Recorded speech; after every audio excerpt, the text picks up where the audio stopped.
think about medieval fashion. What comes to mind? Maybe pointy princess hats.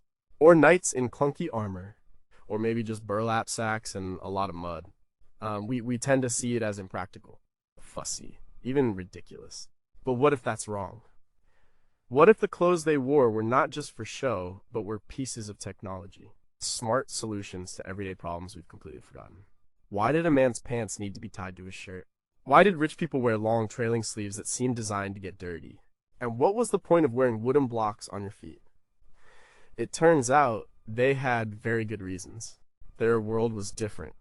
It was dirtier, colder, and more physically demanding. Their clothes had to work hard. Every layer, every tie, every accessory often had a purpose we just can't see from our modern, climate-controlled lives. This wasn't just about looking good. It was about survival hygiene and sending clear messages in a world without social media. It was about making life just a little bit easier. Number 20, why did they wear shoes on top of their shoes? Imagine walking through a medieval city. It's not paved. There is no modern sewage system. The streets are a mix of dirt, mud, animal waste, and garbage. Now imagine you're wearing a pair of soft, expensive leather shoes. Shoes that took a skilled artisan a long time to make. You wouldn't want to walk through that filth. You'd ruin them in a single trip. This was a real problem. So what did they do? They invented an overshoe called a patten. Pattens were basically wooden platforms with leather straps. You'd slip your regular shoe into the straps and walk on the wooden base. This lifted your feet several inches off the ground. It kept your expensive shoes clean and dry. It was the medieval version of a rubber boot, but for everyday use, you'd wear them outside, and when you reached your destination, you'd slip them off at the door. You can hear them in period descriptions. The clacking sound of pattens on stone floors was a common sound in medieval towns. It was the sound of someone arriving. This wasn't just for the rich. Archaeological digs, especially in London along the Thames, have found hundreds of pattens. They come in all sizes for men, women, and children. Some are plain, just functional wood. Others are carved or decorated, showing that even this practical item could be a status symbol. The Museum of London has a huge collection of them, showing just how common they were from the 12th to the 15th centuries. In Chaucer's Canterbury Tales, the wife of Bath is described in a way that implies she's well-dressed and prosperous, and it's almost certain a woman of her standing would have owned and used pattens to protect her fine scarlet hose and soft leather shoes. The practicality is obvious. It saved money. Leather was valuable. Shoes were a significant expense. Protecting them with a simple wooden patten was just good economic sense. It also had health benefits. Keeping your feet dry in a damp, cold climate was crucial for avoiding illnesses. Wet feet lead to cold, and in an era without antibiotics, a simple cold could turn serious. Pattens were a simple, effective piece of public health technology. They were so effective, in fact, that they stuck around for centuries. You can see variations of them in art and records well into the 17th century. They only really disappeared when streets became better paved and cleaner, but what don't we know? We see them in pictures and find them in the mud, but what was it really like to walk in them? Did the clacking sound become a social signal announcing your arrival and maybe even your social status by the type of wood or the sound it made? How did people navigate uneven cobblestones or stairs without twisting an ankle? And were there unwritten rules of etiquette, like a specific way you were supposed to take them off when entering a church versus a private home? Number 19, how did they keep their pants from falling down? Today we have belts and elastic, zippers and buttons. Keeping our pants up is simple. But they didn't have any of that in the Middle Ages, so how did a medieval man keep his hose, the equivalent of his pants, from pooling around his ankles? The answer was a system of ties called points, and it was surprisingly versatile. For much of the medieval period, men wore hose. These were two separate leg coverings like thick, tailored stockings. Early on, they were held up by being tied to a belt worn around the waist of their linen undershorts, or brays. But as fashion changed in the 14th and 15th centuries, outer tunics got shorter. The doublet, a short padded jacket, became the main upper body garment. This created a new problem. The old belt system was now visible and looked messy. The solution was to tie the hose directly to the doublet itself. This was done with points. A point was a lace, usually made of leather or fabric, with a metal tip on the end called an aglet. Think of a modern shoelace. The doublet would have a series of small reinforced holes or eyelets sewn along its bottom edge. The hose would have a matching set of eyelets at the top. The man would then literally tie his pants to his jacket using a series of these points. It sounds complicated, but it was incredibly effective. It created a very clean, smooth silhouette, which was the height of fashion at the time. It also allowed for a perfect fit. You could adjust the tension on each point to get it just right. This system was more than just a fastener. It was a modular clothing system. You could have different hose for different occasions, heavy wool for winter, lighter linen for summer. Fancy, colored hose for court, plain ones for home. You could even detach them partially. And knights would often have points that were easy to cut or untie at the back of the knee to allow for more flexibility when mounting a horse or fighting. Sometimes, the points themselves were decorative, made with fancy aglets of silver or gold. They were a visible part of the outfit.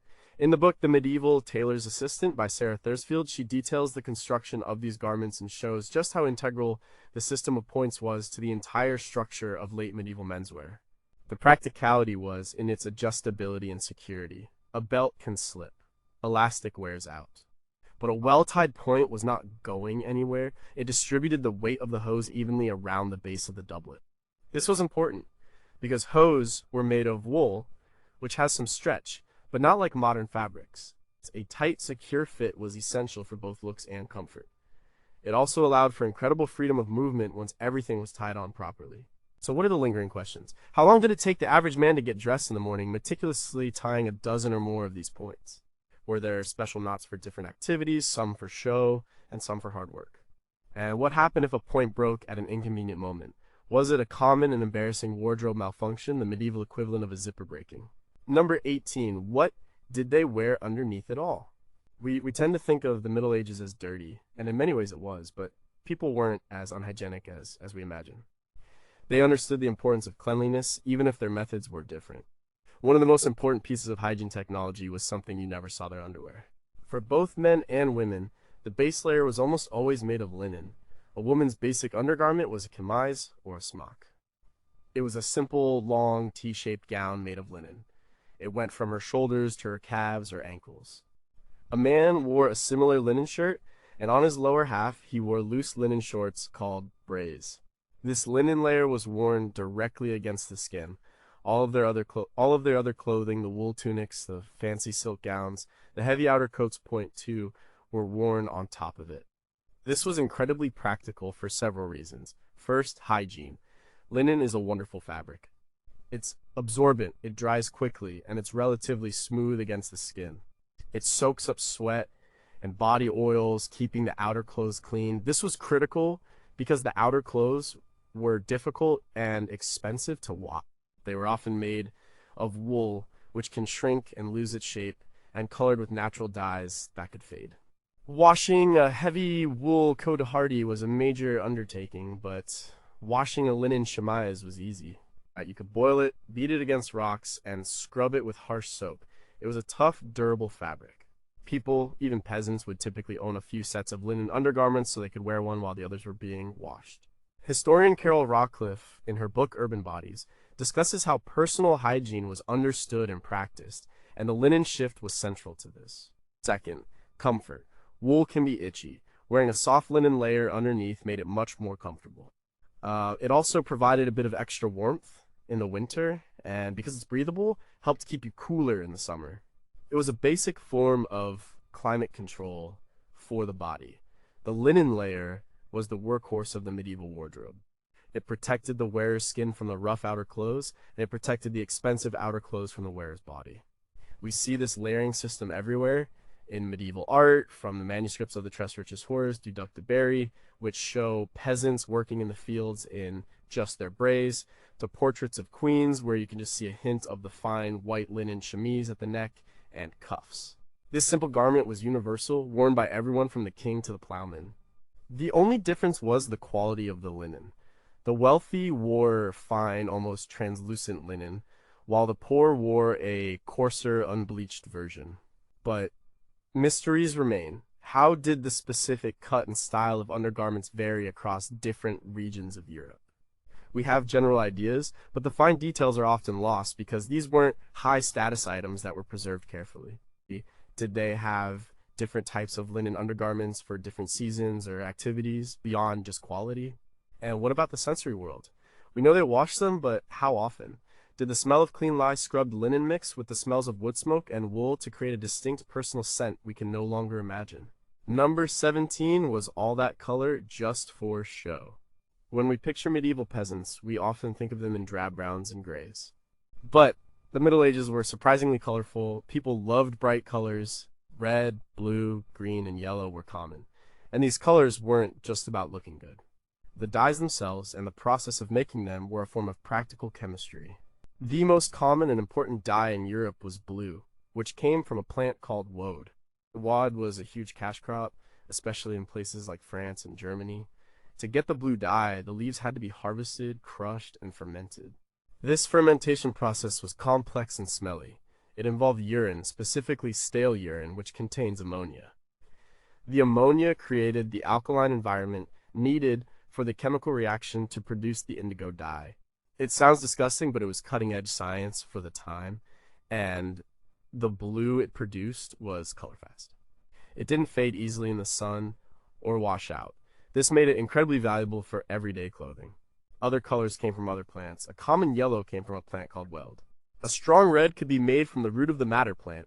By mixing these primary dyes, they could create a whole range of colors. Green could be made by dyeing fabric yellow with weld first, and then dipping it in a blue woad vat.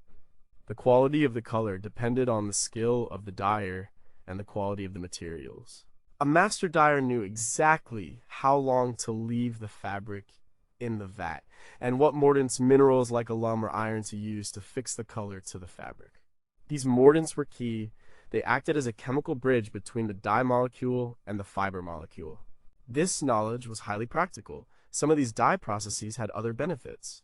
The tannins used as mordants for some brown and black dyes, often derived from oak galls or bark, could actually make the wool fibers more resistant to rot and wear. There's also evidence to suggest that some of the plants used in dyeing had mild antiseptic or insect repellent properties. For example, walnut husks used for brown dye contain a natural pesticide called juglone. It's possible that wearing clothes dyed with these substances offered a small, but not insignificant, level of protection against fleas and lice. Dominique Cardin's massive book, Natural Dyes, is a Bible on this subject, detailing the immense chemical knowledge that pre-industrial societies possessed. The color of your clothes was also a practical way to signal your wealth and status.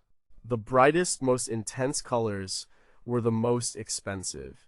A deep scarlet red, made from the Kermes insect, was worth a fortune. A vibrant purple, Tyrian purple, was so expensive it was reserved for royalty. Sumptuary laws were passed in many cities and countries that dictated who was allowed to wear which colors. A merchant might be forbidden from wearing the same deep red as a nobleman. In this way, color was a practical tool for navigating a complex social world. You could tell someone's place in society at a glance. Yet, we still have so many questions. Did people associate certain colors with specific smells because of the dyeing process, like the pungent ammonia smell of the woad vat? How much did they understand about the potential health or protective benefits of their dyes, or was it just a happy accident they observed over time? And could we, using only their methods and materials, reproduce the exact shades we see in medieval manuscripts, or have some of their secret recipes been lost to time forever? Number 16, why was everyone so obsessed with wool? If you had to pick one fabric to define the Middle Ages, it would be wool. People of all classes wore wool. It was the backbone of the European textile economy, especially in England and Flanders. We might think of wool as itchy and hot, but medieval wool was a versatile high-tech material that was perfectly suited to the world they lived in. Its practicality was immense. First, wool is an amazing insulator. The fibers have a natural crimp, which creates tiny air pockets. These pockets trap air, which is then warmed by your body, keeping you warm in the cold. But it's also breathable. It can absorb a huge amount of moisture, up to 30% of its own weight, without feeling wet.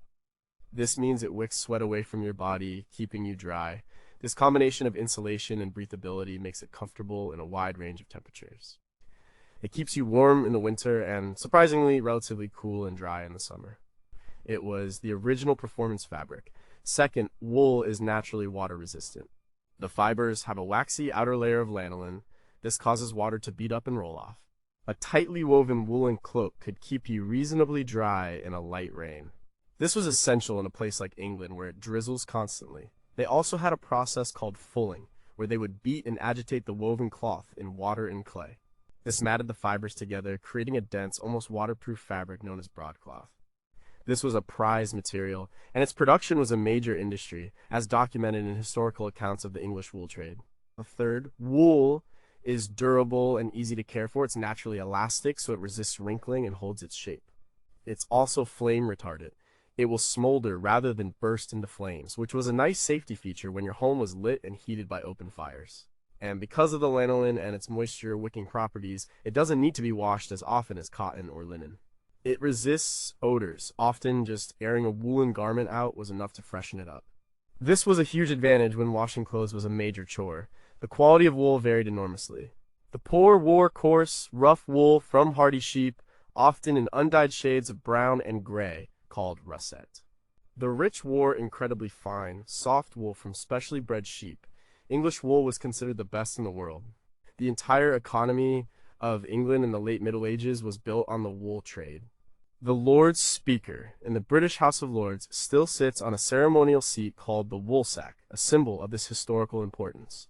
But there are things we've forgotten. Did different types of wool have distinct smells that people were attuned to, perhaps a way of judging quality without even touching it? We know they had different grades, but how many and what were the subtle differences in how they were spun and woven to create fabrics for different purposes? And what about the lost skills of the spinners and weavers? Could a modern hand spinner, even a master, replicate the incredibly fine and consistent thread found in high-status medieval wool garments? Number 15 was getting dressed a team sport. Modern clothing is designed for one person. You can get dressed by yourself without a second thought. But for the wealthy in the late Middle Ages, getting dressed was often a two-person job or more.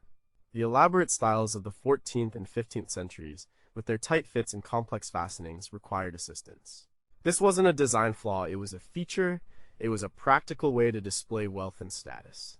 Consider the cotehardie a popular garment for both men and women in the 14th century.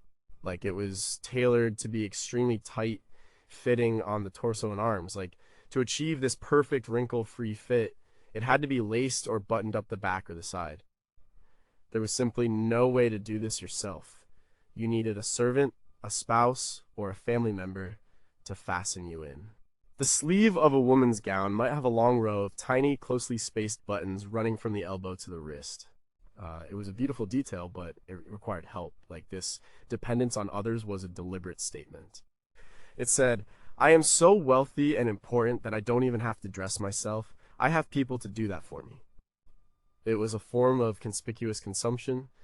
The time and labor of your servants was a resource you could display. The morning dressing ritual, known as the leave in later periods, became a formal ceremony in noble households. It was a time to receive visitors, hear petitions, and conduct business, all while being assembled into your clothes by your attendants. This is well documented in court records and household accounts, such as those of the English royal court. This need for assistance also shaped the construction of the clothes themselves. Tailors understood that the garments had to be put on and taken off by someone other than the wearer. The placement of laces, the type of buttons, and the structure of the garment were all designed with this in mind. It was a completely different approach to clothing design than we have today. The book Illuminating Fashion Dress in the Art of Medieval France and the Netherlands by Anne van Buren shows countless examples of these complex, form-fitting garments that would have been impossible to put on alone. The practicality here is social, not personal. In a hierarchical society, reinforcing your position was a constant daily task. Your clothing was a key tool in that effort. By wearing clothes that were impossible to manage alone, you were performing your status. You were making your wealth and power visible to everyone around you. It was a silent, but very effective form of communication. It prevented you from doing manual labor, further cementing your elite status. But this raises some interesting questions. What was the relationship between a noble lady and the servant who dressed her every day? Was it an intimate, trusted bond or a purely functional one? What happened if you were away from home without your servants? Did nobles learn a simplified way of dressing themselves in an emergency? And how did the design of clothes change for the downtime of the elite? Did they have simpler, more comfortable clothes they could manage on their own for private moments? And if so, what did they look like? We rarely see those clothes depicted in formal portraits. That's number 14.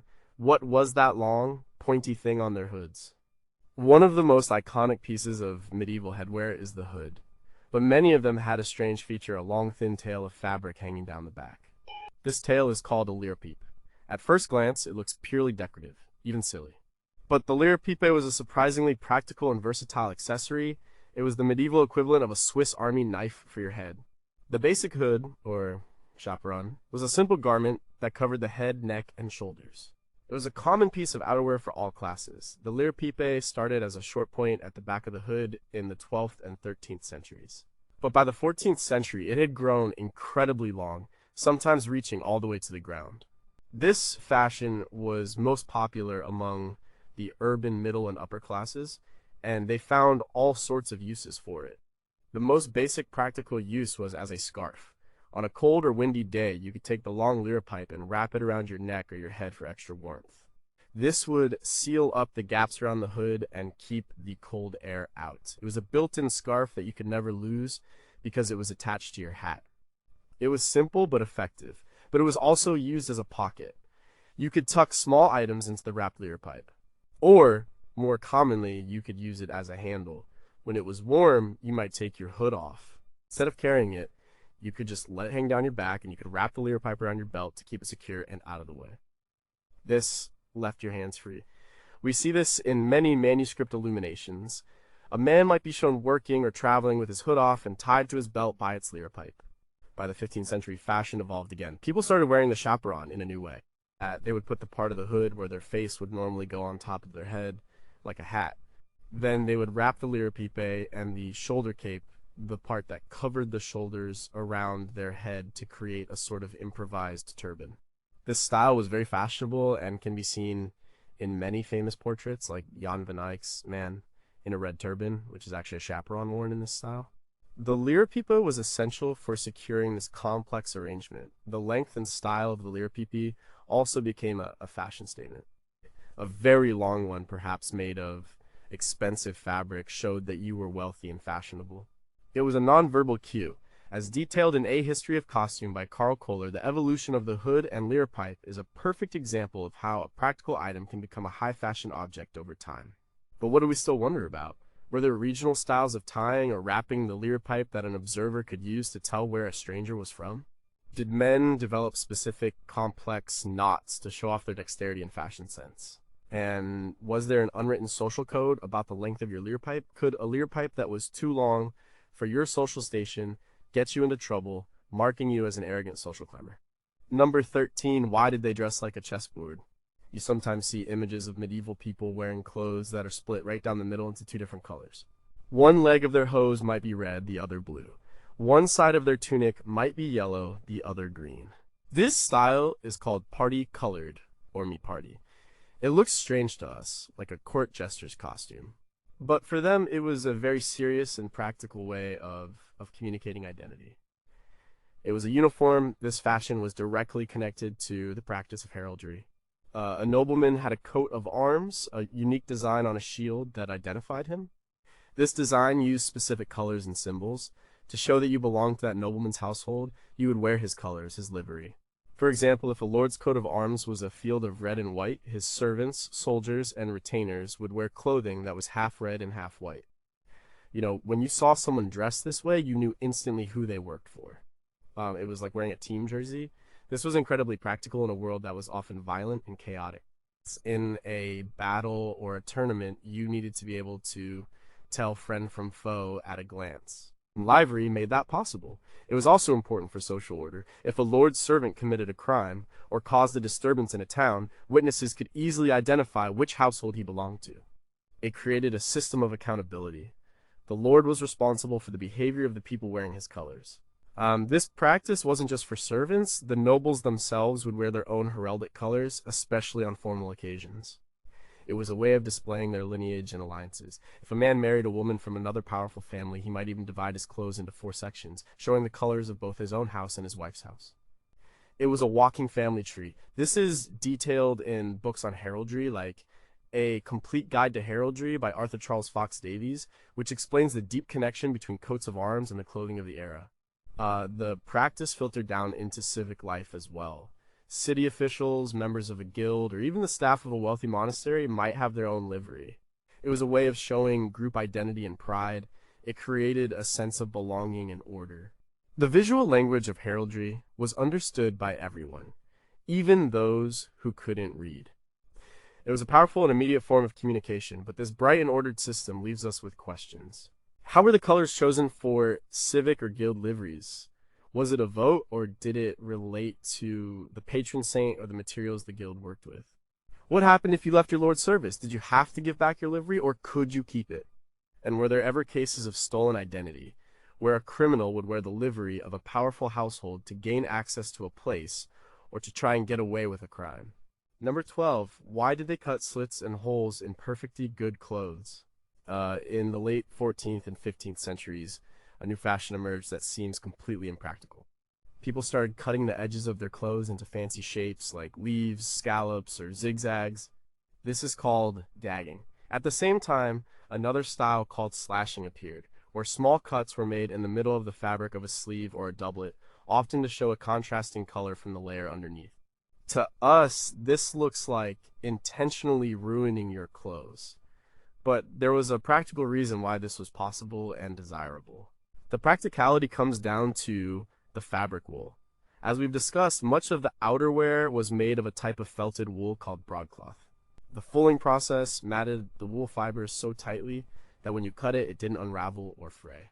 This is completely different from a modern woven cotton or linen, which would immediately start to fall apart if you cut it without hemming the edge. This unique property of felted wool allowed tailors and their clients to get creative. Dagging was a way to show off the quality of your fabric. Only a good, densely felted wool would hold a crisp, decorative edge. It was a subtle signal of quality. It also showed that you were fashionable and wealthy enough to afford clothes with this extra, non-essential decoration.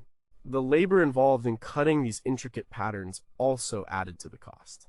We see it on the edges of sleeves, the hems of tunics, and around the capes of hoods. It was pure, conspicuous consumption, made possible by the specific technology of the fabric. Slashing had a different but related purpose. It was also about showing off. By the 15th century, layering was key. A wealthy man might wear a fine linen shirt, then a silk doublet, and then a wool or velvet over tunic. By cutting small slashes in the outer layer, he could pull a little puff of the expensive silk from the layer beneath through the hole. It was a way of saying, look, I am so rich that I'm wearing multiple layers of expensive fabric. I have silk even where you can't see it. It was a sartorial striptease revealing the luxury hidden beneath. German and Swiss mercenary soldiers, the Landsknechts, made this fashion famous, adopting an exaggerated style with dozens of slashes all over their clothes. While it seems purely decorative, there might have been a secondary practical benefit. In very tight-fitting garments, like the sleeves of a doublet, a few well-placed slashes at the elbow or shoulder could provide a little extra ease of movement.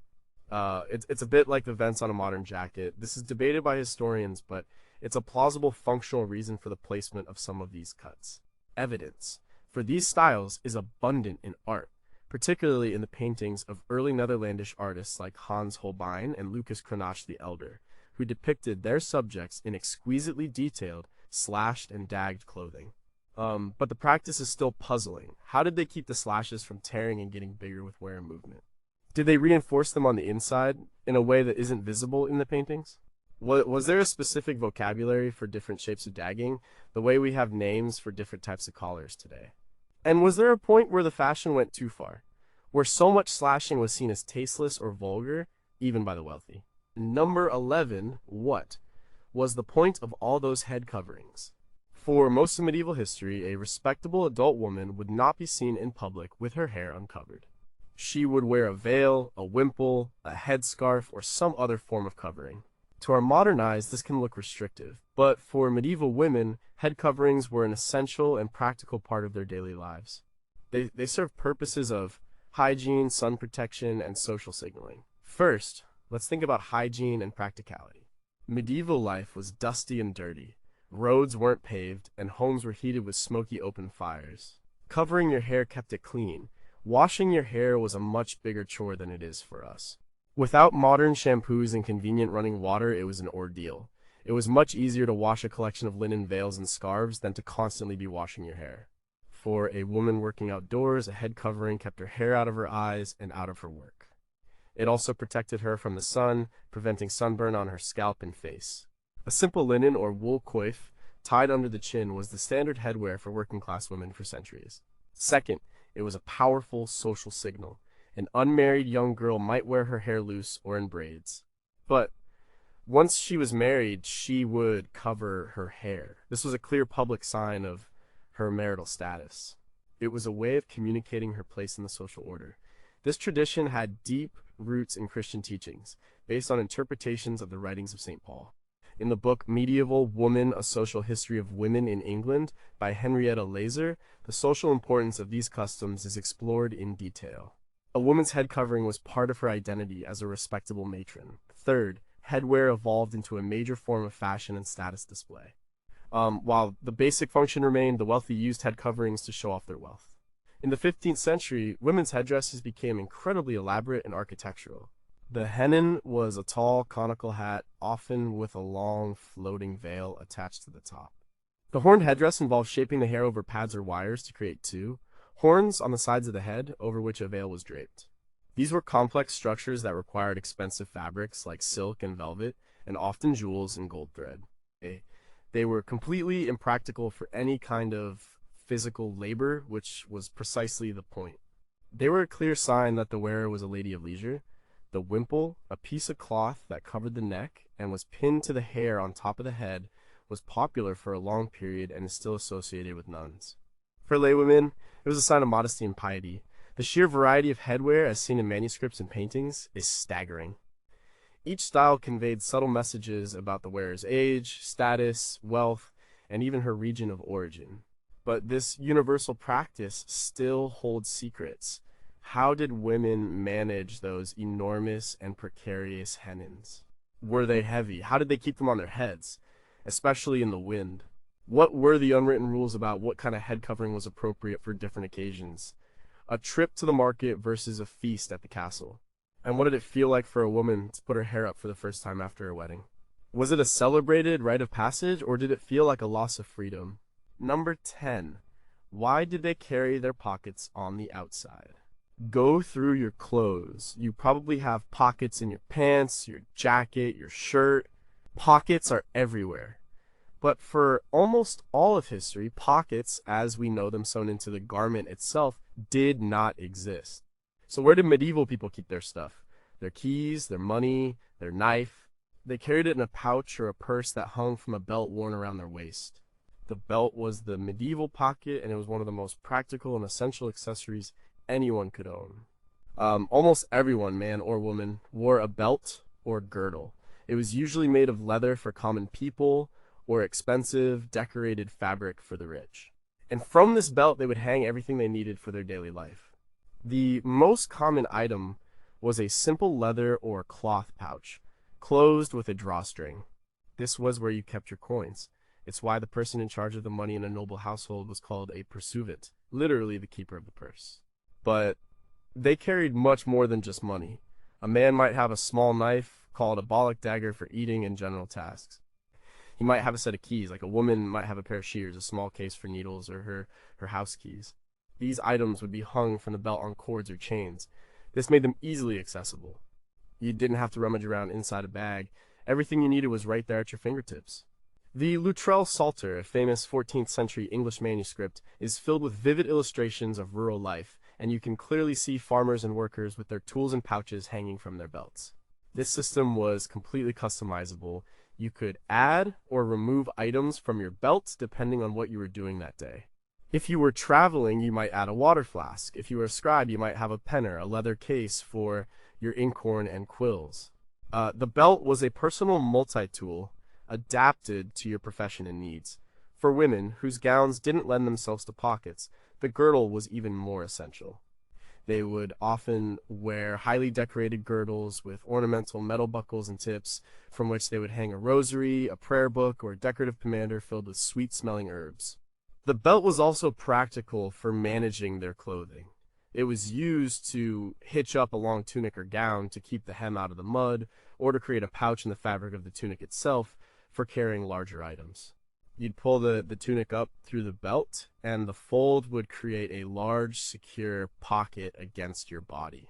This was a common way to carry anything from apples to firewood. So the belt wasn't just a holder for accessories, it was a tool that made the clothes themselves more functional. But what don't we know about this system? Was there a specific etiquette for which side you hung certain items on? Did the sound of your particular set of tools and keys jangling from your belt become a kind of personal signature announcing your arrival? And what were the biggest security concerns? Was purse cutting, a thief slicing the drawstring of your pouch in a crowd of a common fear? And what clever tricks did people invent to try and prevent it? Number 9 were baggy clothes, just a sign of simpler times. When we think of the earlier part of the Middle Ages, from about the 5th to the 12th century, the clothing styles seem very simple. Both men and women wore long, loose-fitting tunics. They look a bit like sacks to us. It's easy to assume this was because they lacked sophisticated tailoring skills. But the loose fit wasn't a flaw. It was a highly practical design choice for the world they lived in. The vast majority of people in the early Middle Ages were farmers. Their lives revolved around physical labor. They needed clothes that allowed for a full range of motion. Plowing a field, scything hay, or chopping wood requires you to bend, stretch, and twist. A tight-fitting garment would be restrictive and would quickly rip at the seams. A loose tunic, on the other hand, gave you complete freedom to move. It was the original workwear.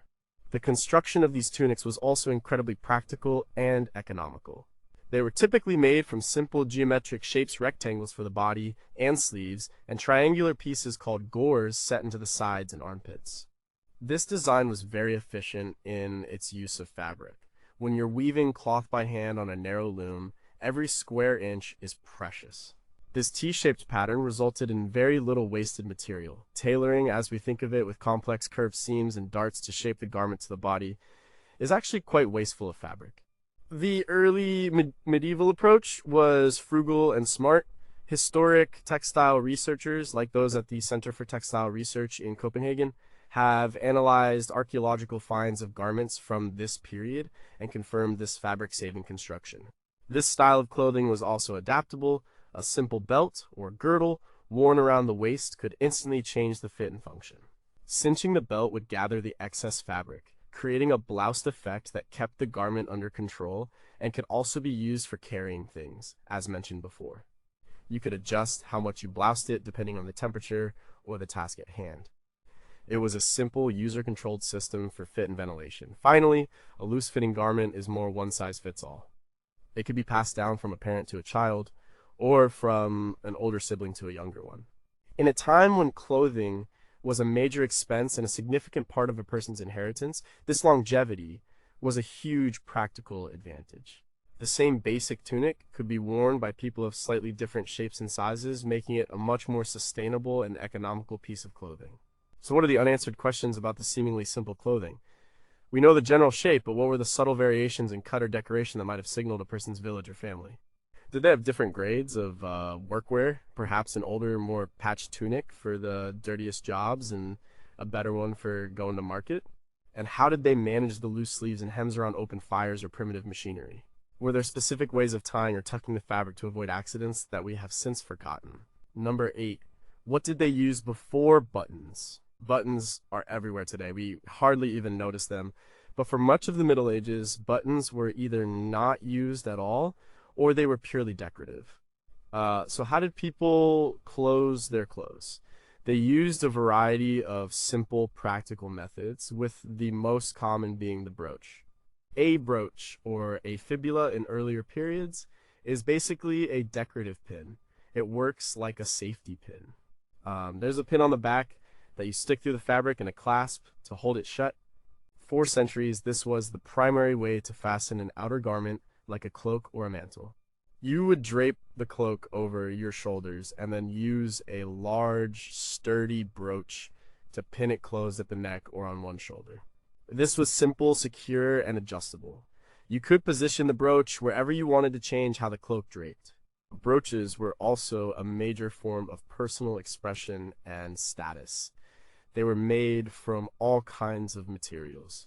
A poor person might have a simple brooch of pewter or bronze. A wealthy person might have a large, intricate brooch made of silver or gold and set with gemstones. These could be incredibly valuable and were often passed down in families as heirlooms. The Sutton Hoo Ship Burial, a 7th century Anglo-Saxon site discovered in England, contains some of the most stunning examples of early medieval jewelry ever found, including magnificent gold and garnet shoulder clasps that were both fasteners and works of art. These showed that the technology of the pin was highly advanced. Besides brooches, people used simple ties and lacing. The neckline of a woman's chemise or a man's tunic might have a short slit to allow it to be pulled over the head, which was then closed with a simple fabric tie.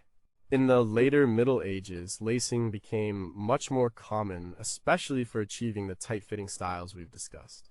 Garments would have rows of hand-sewn eyelets, and a lace would be threaded through them to pull the garment closed, much like a corset or a modern shoe. This allowed for a very precise and adjustable fit. Buttons did exist, but until the 13th and 14th centuries, they were mostly used as decoration sewn onto fabric without a corresponding buttonhole. The revolutionary invention was the buttonhole. Once tailors figured out how to create a reinforced slit in the fabric that a button could pass through, it changed fashion forever. Suddenly, you could have a long row of functional buttons down the front of a doublet or along a sleeve. This allowed for an even tighter fit than lacing and became a huge fashion statement in itself. A row of dozens of tiny handmade buttons made of cloth, horn, or precious metal was a clear sign of wealth. But the long era of the brooch leaves us wondering, were there specific social rules about where you wore your brooch? Did pinning it on the right shoulder mean something different from pinning it on the left? What were the common mishaps? Did brooches frequently come undone, and was losing a valuable family heirloom a common tragedy? And how did blacksmiths and jewelers develop the complex spring and hinge mechanisms for the pins, a marvel of miniature engineering that we now take completely for granted? Number 7. How do they keep their stockings from sagging? Imagine wearing a pair of thigh-high socks all day without any elastic to hold them up. They would constantly be slipping down. This was a real problem for medieval people. Both men and women wore stockings, or hose, made of woven wool or linen. Keeping them up was a practical necessity, and the solution was the garter. A garter was simply a band of fabric or leather that was tied around the leg to hold the stocking in place. For men, whose hose often went all the way up to the thigh, the garter was usually tied just below the knee. This was a natural place for it to sit, as the calf muscle would help to keep it from sliding down. The top of the hose could then be folded or rolled down over the garter to create a neat-looking band. You can see this clearly in many medieval illustrations of men working or hunting. Garters were not just functional, they were also a place for display. While a farmer might use a simple strip of leather or wool, a nobleman might have garters made of silk ribbon, decorated with embroidery or even small jewels. They were a hidden detail that could signal wealth and a meticulous attention to one's appearance. The most famous example of this is the English Order of the Garter, the highest order of chivalry, founded by King Edward III around 1348. Its symbol is a decorated garter, supposedly inspired by a real garter dropped by a lady at a court dance. This shows that the garter was a common and recognized article of clothing. Women wore stockings too, typically ending just above or below the knee. They also used garters to hold them up. Since their gowns were long, their garters were usually not visible. They were a more private and functional item. However, there are accounts and artistic depictions that suggest that women's garters could also be decorative, a small personal luxury hidden beneath their skirts. The garter was a simple and effective technology. It was easy to make, easy to use, and completely adjustable. You could tie it as tight or as loose as you needed for comfort and security. It worked perfectly for the non-stretchy fabrics they were using. It was a universal solution to a universal problem, used by everyone from peasants to kings for centuries. The system was so effective that garters continued to be used to hold up stockings well into the 20th century, until the invention of modern elastic and pantyhose made them obsolete. But This simple strip of fabric raises questions. How did they figure out the perfect tension? Too tight and you'd cut off your circulation, too loose and your stocking would fall down. This was this a skill you learned as a child? Were there different types of knots for tying your garters, perhaps a quick release knot for the end of the day?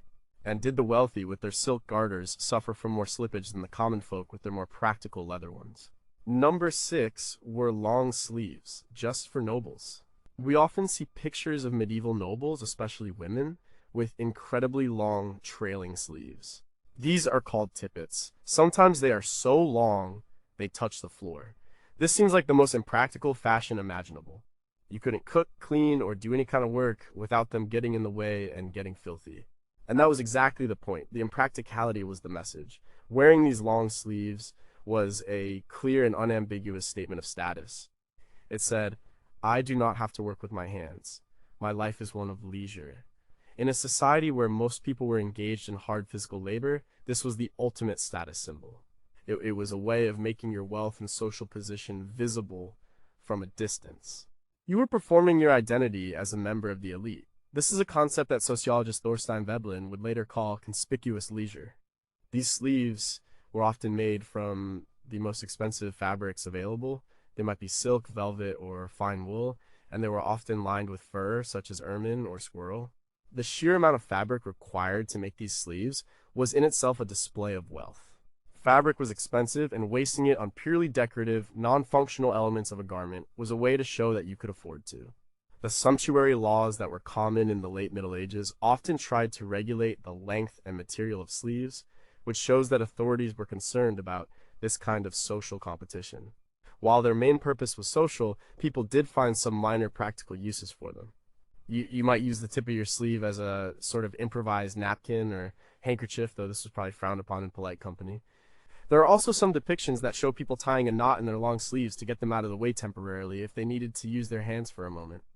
But these are exceptions. The primary function was to be non-functional. This fashion was not limited to women. And men in the 14th and 15th centuries also wore garments with long decorative sleeves. Sometimes these were streamers of fabric that hung from the elbow of an otherwise normal-fitting sleeve. They served the same purpose to show that the wearer was fashionable and part of the upper crust. This is detailed in many fashion histories, such as Margaret Scott's A Visual History of Costume of the 14th and 15th Centuries. But we are left to wonder about the daily realities. How did a person navigate a crowded room or a narrow staircase with floor-length sleeves? Were there frequent accidents, like tripping over your own sleeve or dipping it into your soup at a banquet? And what did the servants who had to clean and maintain these extravagant garments think of them? Was it a source of constant frustration, or was it a point of pride to care for such beautiful and expensive items? Number 5. How did they make shoes without rubber soles? Think about your shoes. They probably have thick rubber or plastic soles. They're sturdy, waterproof, and designed to last. Medieval shoes were completely different. The most common type of shoe construction for centuries was the turn shoe. A turn shoe was made of leather, and it was light, flexible, and surprisingly practical for their world. The name turn shoe comes from how it was made. The shoemaker, or cobbler, would take a piece of leather for the sole and another piece for the upper part of the shoe. He would then sew them together with the shoe inside out. The seam would be on the outside. Once the sewing was done, he would painstakingly turn the entire shoe right side out. This was difficult work and required the leather to be wet and pliable. The result was a shoe where the main construction seam was on the inside, protected from wear and tear. This created a simple, seamless-looking shoe that was incredibly soft and flexible. This flexibility was a major advantage. A turn shoe molded itself to the shape of the wearer's foot. It was like wearing a thick leather sock. In an age before paved sidewalks, when you were walking on uneven ground, this flexibility allowed your foot to feel the terrain, which could help with balance. They were also very quiet, which might have been an advantage for a hunter. Because they were made entirely of leather, they were also breathable, which was more comfortable and hygienic than a modern synthetic shoe. Of course, they had disadvantages. The thin leather sole would wear out relatively quickly. And they were not at all waterproof. This is why pattens, the wooden overshoes, were so important. The turn shoe was the comfortable indoor shoe or the dry weather shoe. The pattern was the rugged outdoor layer. It was a two-part system. We have found thousands of medieval turn shoes in archaeological digs, especially in waterlogged sites like York and London, where the leather is beautifully preserved. The variety of styles is amazing, from simple ankle boots to long, pointy shoes called poulaines. The book Leather and Leatherworking in Anglo-Scandinavian and Medieval York provides incredible detail on the construction and styles of these finds. Repairing them was also part of the design. When the sole wore out, you didn't throw the shoe away. You would take it back to the cobbler who could sew on a new sole. Shoes were a valuable commodity and they were patched and repaired over and over again. This was a much more sustainable model of consumption than our modern throwaway culture. But there are things the surviving shoes don't tell us. What did a new pair of leather turn shoes smell like? How long did it take to break them in until they perfectly molded to your foot? And what were the hum remedies people used to try and waterproof their shoes, perhaps rubbing them with beeswax or animal fat? And how effective were these methods really? Number 4, were they just showing off, or was fur functional? Fur today is a luxury item, often seen as controversial. In the Middle Ages, fur was also a luxury, but it was a deeply practical and integrated part of clothing for those who could afford it. It was used primarily as a lining for outer garments, providing a level of warmth and comfort that was unmatched by any other material. Imagine a winter in a stone castle in northern Europe. There's no central heating. The only warmth comes from large, inefficient fireplaces. It is cold, damp, and drafty. In this environment, a heavy wool cloak lined with fur was not just a luxury, it was a vital piece of personal heating technology. Fur works by trapping a layer of air between the skin and the cold, and it does this incredibly effectively. A fur-lined garment was the medieval equivalent of a high-tech insulated winter coat. Different types of fur were used, and they were strictly regulated by social class. The most expensive and prestigious was ermine, the white winter coat of the stoat, often decorated with the black tips of their tails. This was reserved for royalty and the highest nobility. Next came various types of squirrel, particularly the gray winter fur from their bellies, which was known as ver. This was the fur of the upper classes and knights. The less wealthy might use fur from rabbits, foxes, or even cats. The poor would use sheepskin with the wool turned inwards. The use of fur was so codified that it was a key part of the sumptuary laws. You could tell a person's rank by the fur they were wearing. Historian Sarah Grace Heller explores this in her work on medieval fashion and social politics. The fur was almost always worn on the inside as a lining. We often see it just at the cuffs, collar, and hem of a garment where it is turned back for a decorative effect. This wasn't just for show, it also helped to seal the garment at these openings, preventing cold drafts from getting in. This placement also protected the most valuable part of the garment, the fur itself, from the elements. Besides warmth, a fur lining made a garment more comfortable. It was soft against the skin compared to the sometimes coarse wool of the outer layer. It also added weight and body to a garment, making it hang in a more pleasing and impressive way. A heavy, fur-lined robe made a grand impression when you entered a room. It was a symbol of wealth, power, and substance. But what have we forgotten about the world of fur? Was there a distinct smell to each type of fur, and could a connoisseur identify them by scent alone? How did they clean and maintain these fur linings? It must have been an incredibly specialized and difficult task to clean a garment made of wool, silk, and animal fur. And what was the relationship between a nobleman and the fur trappers and traders who supplied these precious materials from the vast forests of Russia and Scandinavia? It was a global trade network that clothed the elite of Europe. Number 3, what was the point of that lumpy thing on a man's crotch? Of all the strange medieval fashions, perhaps the most bizarre to modern eyes is the codpiece. This was a padded, often decorated pouch that covered a man's crotch. It was a prominent feature of menswear in the late 15th and 16th centuries. It looks ridiculous and aggressive, but it started out as a very simple and practical solution to a clothing problem. The problem arose from the way men's hose were designed. As we've discussed, hose were 2 separate stockings. In the 14th century, as tunics and doublets got shorter, the gap between the 2 hose at the crotch, which was previously covered by a long tunic, became visible. At first, this was covered by a simple flap of linen from the underbrace. But this was not very secure, so tailors started adding a small triangular flap of fabric that was tied or buttoned to the top of the 2 hose to bridge the gap. This was the first purely functional codpiece. Its job was to preserve modesty. But by the end of the 15th century, fashion began to change. The codpiece started to get bigger. It became padded. It was no longer a discrete flap, but a prominent, three-dimensional object. It became a symbol of masculinity and virility. It was a way for men to show off. The shape and size were intentionally exaggerated. It was a fashion statement, plain and simple. Great portraits of the era, like those of King Henry VIII by Hans Holbein, show him sporting a massive and ornate codpiece. It was part of the armor of his masculinity. Despite its flamboyant appearance, it did acquire some new practical functions. It could act as a convenient pocket. A man might keep a coin, a handkerchief, or some other small item in his codpiece. It was a readily accessible place to store things. It also offered a degree of protection. One knight's armor from this period features a steel codpiece, and it's likely that even the padded cloth versions offered some minor protection from everyday bumps and bruises. The evolution of the codpiece is a perfect case study of how a practical item can be transformed by fashion into something else entirely. It went from a modest patch to a proud declaration. Its practicality shifted from a functional closure to a tool for social and sexual display. This is explored in books like Fashion in the Age of the Black Prince, which track how clothing styles responded to social and cultural changes. But the codpiece remains a source of questions. What was it like to actually wear one? Was it comfortable? Did the padding and structure get in the way when you were sitting or riding a horse? Was there a point at which a codpiece was considered too big or too boastful, even in their less reserved society? And what did women of the period truly think of this strange and aggressive male fashion statement? The historical record, written mostly by men, is largely silent on this point. Number 2, were cloaks the original all-weather gear? Before modern waterproof jackets and umbrellas, how did people stay warm and dry?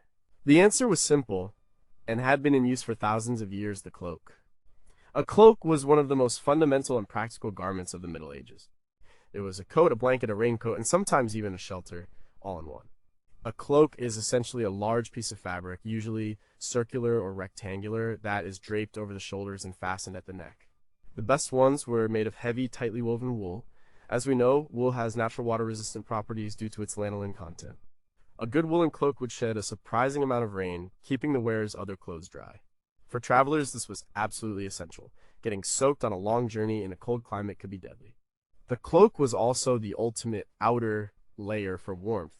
Its large size trapped a significant amount of body heat. You could wrap it tightly around yourself in the wind or leave it open on a milder day.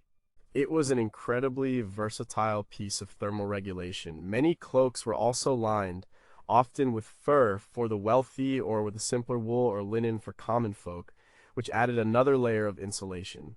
But its usefulness didn't stop there.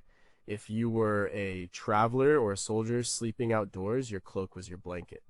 It was your portable bedding. You could wrap up in it on the cold ground to stay warm through the night. In an emergency, a large cloak could even be propped up with a stick to create a rudimentary temporary shelter from the wind or rain. Its simple, unstructured design is what made it so adaptable. Cloaks also served as a status symbol. While a peasant might have a rough, undyed wool cloak, a lord would have a cloak of fine broadcloth dyed a rich color like scarlet or blue. It might be lined with expensive fur and fastened with a beautiful gold brooch. A full circle cloak, which required a huge amount of fabric, was a particular sign of wealth. You see these garments on people of all social standings in medieval art. From the Virgin Mary in her blue mantle to a shepherd huddled against the cold, the cloak was a universal and instantly recognizable garment.